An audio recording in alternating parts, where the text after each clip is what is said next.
Hindi na nakapalagpas sa PNP-HPG North Cotabato ang isang lalaki na may kasong carnapping matapos mahuli sa Manhunt Charlie Operation sa barangay Kapayawi, Libungan, Cotabato. Ang detalye ng balita mula kay Patrolman Mark Roland Feliciano. Mas rehas ang isang lalaking may warrant o arrest sa kasong karnaping nang makorner ng mga tauhan ng HPG North Cotabato nang magkasa ito ng isang Manhunt Charlie operation na nagresulta sa pagkakaaresto ni alias Lowy sa Sitio Nuevo Vida sa barangay Kapayawi, Libungan, Cotabato nitong nakarang araw. Ang nasabing operasyon ay buhat ng tuloy-tuloy na operasyon ng ating pambansang pulisya sa pagsugpo kontra kriminalidad. Nagkanda po tayo ng Manhunt Charlie Operation at nagiging successful po tayo sa pag-aresto sa isang individual.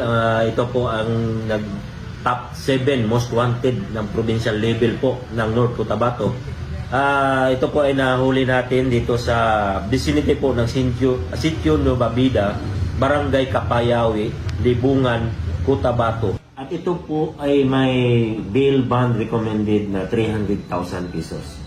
Isang paalala lang po sa ating may mga sasakyan, mga motorista, na manatili po tayong mapagmatsyag. Huwag po natin basta-basta na lang iwan yung ating mga sasakyan na nakapark, na nakabukas yung bintana at hindi nakalock. Doon po natin ipark sa mas ligtas na lugar, hindi madilim, para iwas po tayo biktima sa mga ganitong mga karanatin. Ayun lang po, maraming salamat at mabuhay po tayong lahat.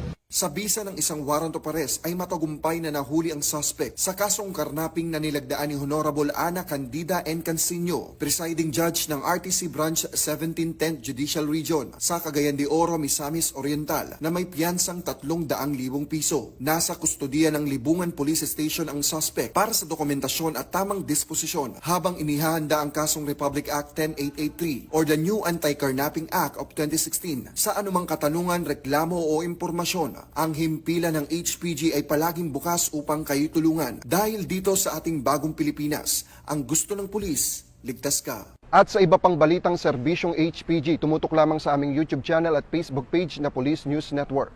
Mula sa tanggapan ng kakampi nyo sa kalsada, ako po si Patrolman Mark Roland Feliciano para sa Police News Network, alagad ng batas, tagataguyod ng balitang pulis.